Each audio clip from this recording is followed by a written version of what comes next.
You got to absolutely love the Scottish media. One of the first, well, not one of the first questions, but one of the questions that a Celtic player that's on loan at Celtic gets asked yesterday is, let's talk about a player that doesn't play for Celtic anymore. Let's talk about a youth player that's left Celtic and how good is he going to be. It's absolutely ridiculous. I wonder if they're going to go into Ibrox and say, how good was England the other night? Anyway, let's move on. We'll talk about Nat Phillips in a minute, but we need to talk about other players first. We need to talk about Abada. His injury update could be good for Yang. We need to talk about the fact that another Celtic young player is now wanted by a German club, and a German club looks as if they're going to come in for him, but will it be in January? Will they put an offer into Celtic to try and get him early, or will they sit it out and get him for absolutely nothing, get him for peanuts if Celtic allow him to run down his contract, which looking like it is going to happen, in my opinion. Now, the fact that the German Giants, RB Leipzig, are reportedly keen on signing Rocco Vata. They did have scouts watching him the other day, and it's just one of these situations that Celtic really should have had sorted out. We spoke about this before on this channel, allowing young guys to run down their... we know that we put out couple of young guys on loan, but they got extensions on their contracts so that they could come back to Celtic, hopefully get enough game time.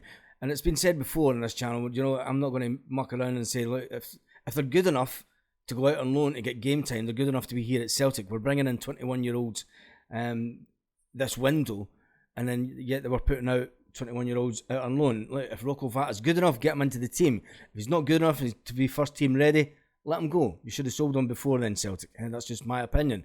But what is it? It's only one Celtic fan's view, and that's the name of the channel. Anyway, let's move on from Rocco Vata.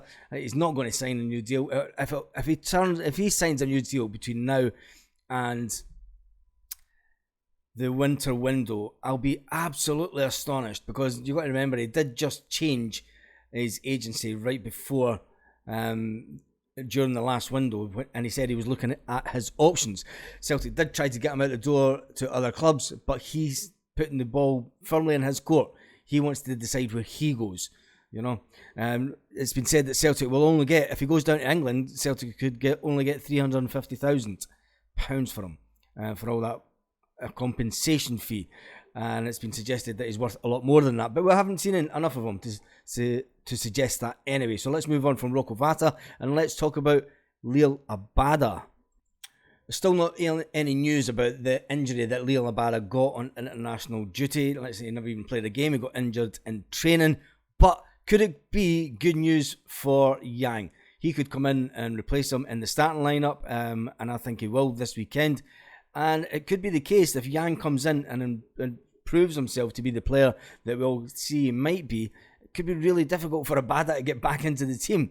We'll have to wait and see what happens with this one. It will be an ongoing one. But Yang, you have to say, who did get his international debut against Wales, and he done really well.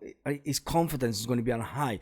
And it is unprecedented, the amount of injuries that we do have at the club at the moment. But can he replace Abada long term? This is one of the big things. Obviously, Abada has just signed the new contract, and I certainly wouldn't write him off at all, coming back and going straight into the team. But it's all in Yang's own court just now as to whether he can do enough to make sure that he keeps Abada out, and it's going to be fantastic when we do go into the Champions League, having those players battling it out for that position on the wing.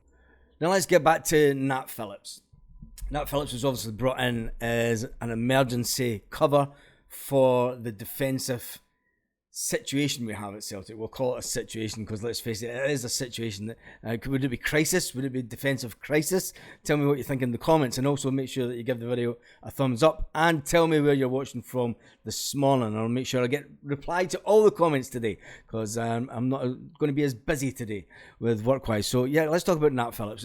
He's obviously came in and he was brought in for one reason and one reason only. We had that many players out injured. When you look at the players that we've got out injured, it's obvious that a short-term loan was ideal.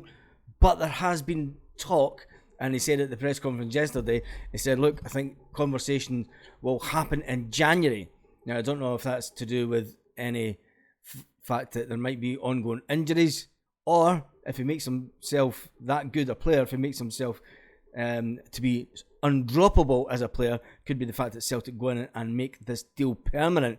There has been nothing scheduled. He just Nat did say it in the press conference yesterday on Celtic TV on YouTube. One of the interesting things about Celtic, if you notice that Celtic have been putting out a lot of content on their own website, their own Celtic TV website, which is a subscription basis. Now, this all comes down to the guy that obviously came in from Apple, rather putting out the content on free-to-air.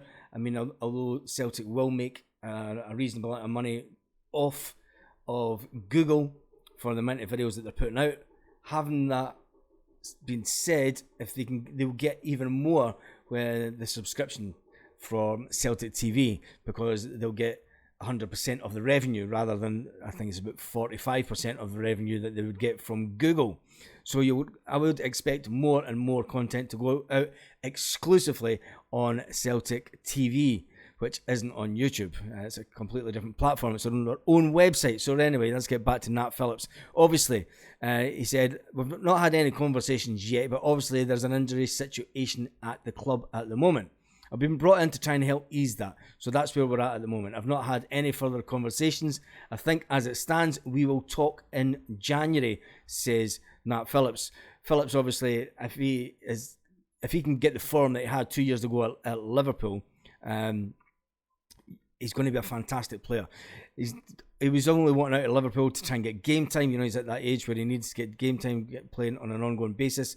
He did have a fantastic season for Liverpool 2 seasons ago when they had their own injury crisis, just like we have just now. And you look at the players that are out injured, I mean, it's no wonders. It is absolutely no wonders that we're trying to get him, well, that we did get him in just in time. When you look at it, Cameron Carter-Vickers, Rocky and Stephen Welsh, if they had been fit, there's no chance that we would have went for another defender. So it's been vital that he's came in. He will likely feature coming up this weekend. He will play this weekend. You've got to remember, he hadn't had enough game time, and it was felt that Liverpool thought, no, it's too early for him. You know, get him some time on the pitch, get him some time in training, and then let him play the next game. And he did say it was interesting having to watch the Rangers game from the media room inside Ibrox, because let's face it, he wouldn't want to sit in the stands beside that mob. Anyway, the 26-year-old said, obviously the situation is at the moment, there is a lot of injuries, and hopefully he can fill in the gap. He says, ultimately there will be this review in January. Will that lead to a Celtic making an offer for the player? That'll be really interesting to see what happens. I mean, obviously the big players that we lost was Jota during the summer, and some people think that we've not really replaced him as a player. So tell me what you think about that. He says, look, the reality is also, Phillips went on to say that footballers think they're more short-term. Phillips is thinking long-term. He says, look, the decision over the next couple of months will happen. He says, if he comes in and impresses, hopefully, even once players are back, there might be a position for him at the club. You never know. You never say never at Celtic. So in the next video tonight, we will look again at the game this weekend. We'll start looking towards the weekend, and then on the Friday Night Live, we will get your team selections. So make sure that you are subscribed to the channel for that one, because that's always the big one of the week, where you get to name your team live on air and give us your score predictions also. So on that note, have a fantastic day, Celtic fans all around the world. Lit. Roll up to the party, roll up to the party, roll up to the party, roll up.